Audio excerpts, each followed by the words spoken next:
Well, Australia now has an emissions reduction target to take to the Paris climate talks at the end of the year.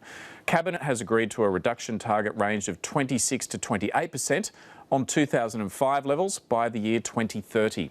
Prime Minister Tony Abbott says it's economically and environmentally responsible position to take. Labor and the Greens have slammed the government, saying the target is too low. Mike Clay reports. Tony Abbott's given Julie Bishop a new target to trumpet when she attends the next UN climate summit in December.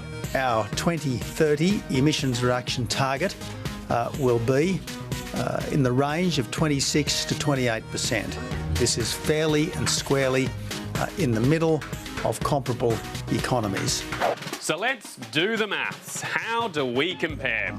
Well, there are laggards and there are leaders, and where we sit is up for debate. Now, the difficulty with weighing up targets is comparing apples with apples. Everyone draws the starting line somewhere different.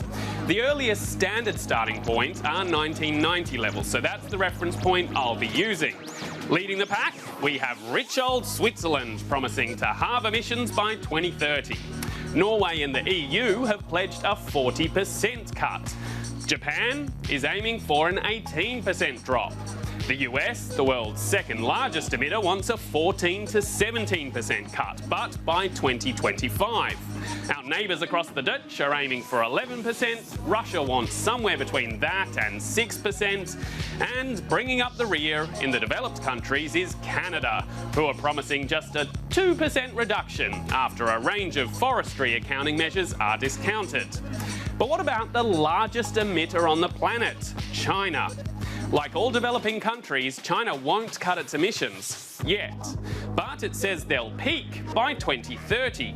In the meantime, it's going to plant a huge number of trees, increase its share of renewable energy to 20%, and reduce the carbon intensity of its economy by around 65%. 26% undoubtedly puts Australia well towards the back of the pack, really at the bottom end of all of the developed economies, and we start from a very high polluting point.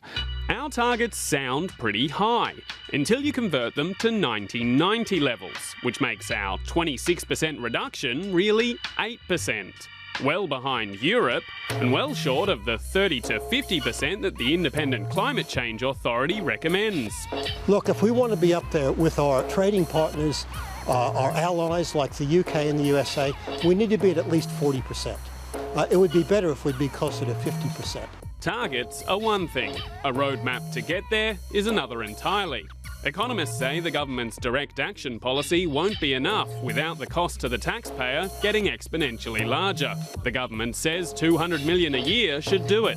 So the next election will be about a choice, reducing emissions in a way which can help Australia be part of the world task, but without a tax on families. All the PowerPoints in the world, all the graphs in the world do not change the fact that we are the world's biggest polluter per person, and we've just adopted some of the weakest targets in the world that will keep us there.